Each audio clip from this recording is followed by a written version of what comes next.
Hello everyone, welcome to another speed paint, and this one I am showing my process behind the Rouge the Bat art I very recently posted. Now, if you're watching closely and you see in the bottom right corner, this is another drawing I've been sitting on for a while now, but unlike the last one where I did upload it, I just recorded this, you know, while I was drawing it and didn't post it to a long, time in advance.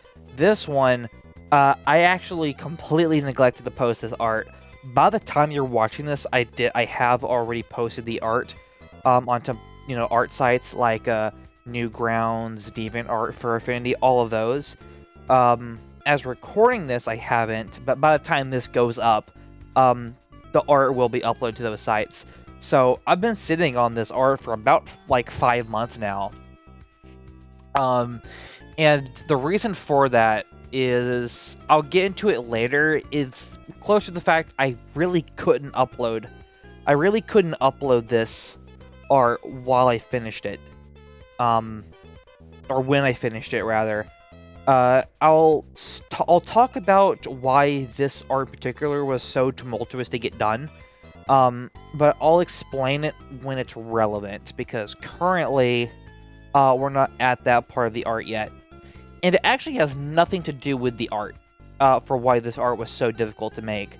There were a handful of things that gave me some trouble already, though. For example, what I'm currently working on right now is the reflections that is being casted from Rouge. I spent a lot of time trying to make sure those reflections look right, and it was a lot of trial and error to slowly tweak it to make sure it looked just right. Another thing that was difficult was the proportions on her legs, because they're in a kind of crisscross position, and trying to do that was quite hard. But I honestly think it, overall came out quite well. Every single art piece I try to do, I try to do something that's a little uncomfortable, for me to work on, so I can slowly improve my art skills. So yeah, the position of her legs and the reflection being casted did give me some trouble. But again, that's nothing compared to what comes later in the art, and we're still not there yet, and I'll explain it in detail, what happened with this art. And again, nothing to do with the art itself. Like, the actual process of the art was actually fine, it was just the circumstances surrounding it.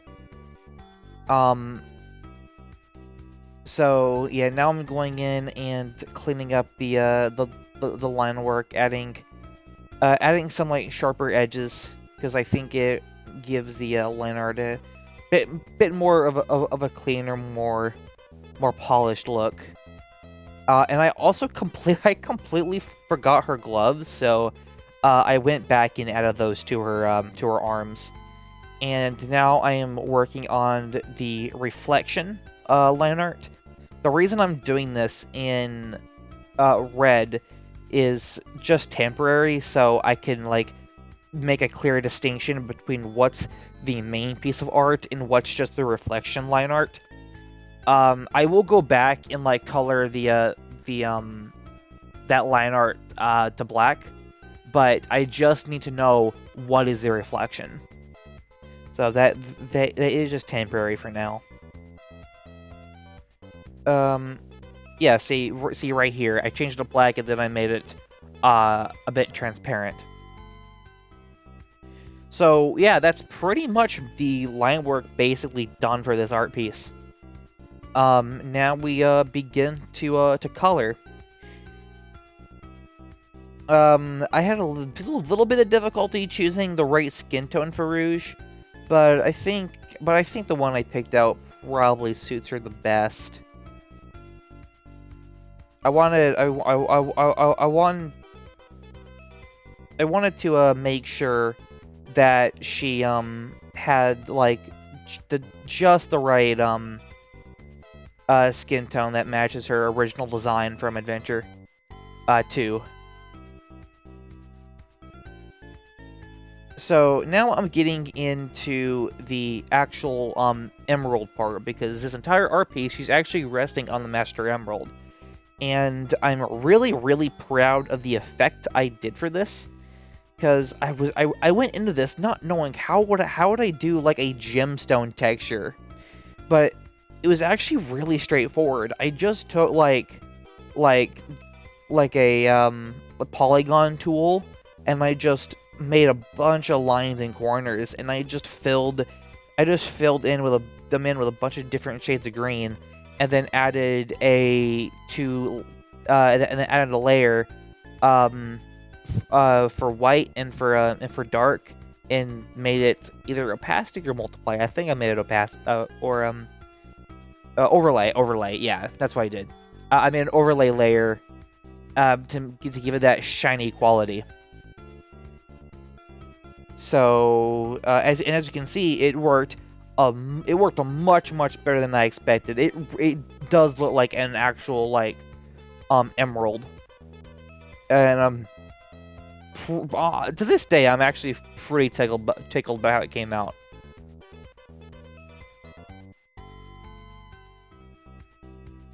So right now we're getting into the shading. So I decided to go with some harder shading on this. I know the last speed paint I did, softer shading on this. The last art piece I did, it was like pretty hard shading. I decided to go with some softer, more subtle shading this time. And I think I overall did a pretty good job with it. I've never managed to land on a consistent style on how I want to shade my art. So typically I will pick between, do I want to do like a soft shading on this art, or like a more subtle, more realistic soft shading on this? And it kind of just depends on how I'm feeling in the moment. And I think overall I'm pretty glad I chose this softer shading, because I think it complements the art well.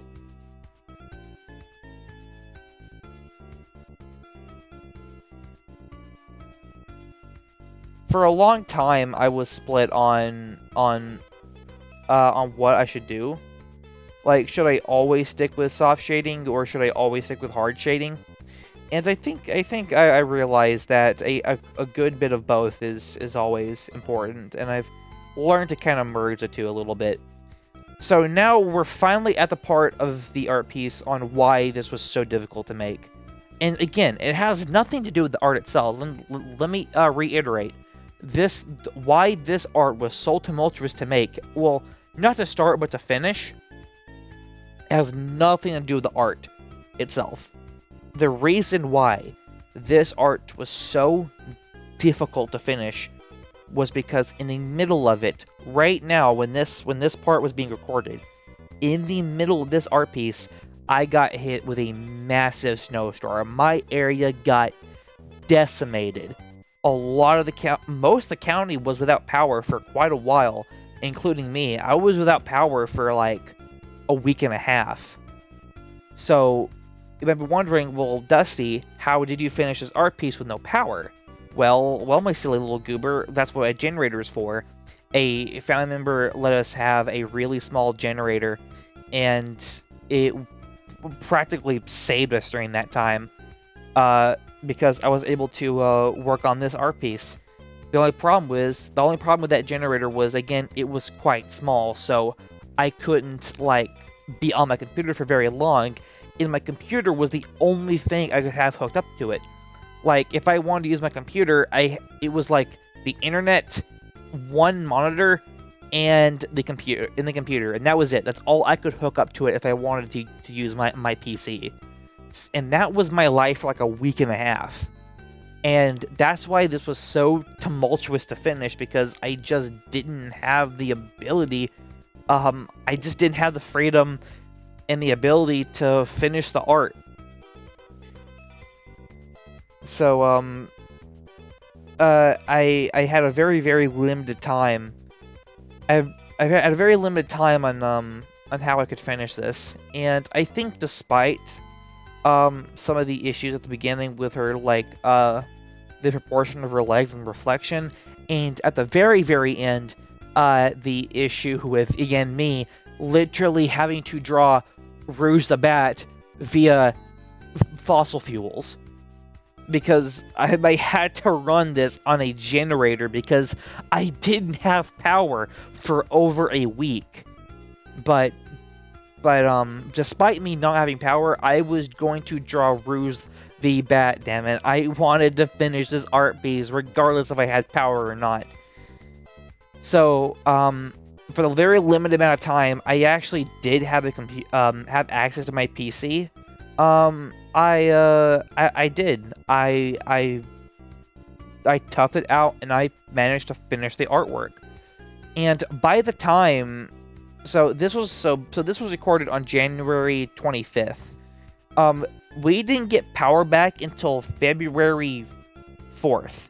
So by the time this gets done, because now I'm putting in the watermark, by the time this art gets done, I still didn't have power, and I didn't feel like fooling with art websites and having to go to all of them and uploading it to different ones. I was gonna wait until my power came back online, but again, I didn't get power back online till several a week later, till after I finished this art. So, I just kind of never got around to uploading it. But, again, by the time you're watching this, it's been uploaded. So yeah, that's the story with this art piece. What was originally just supposed to be some really, simple, Rouge the Bat art, suddenly turned into, oh, this is the only thing I can do on my computer, until I can actually get power back. So, hope y'all enjoy listening to that long story, and hope y'all appreciate the speed paint. This is a really, really cool art piece that I really had a lot of fun making, despite the conditions I had to work in. And yeah, that'll be it. I'll see you guys in the next speed paint. Thank you very much for watching.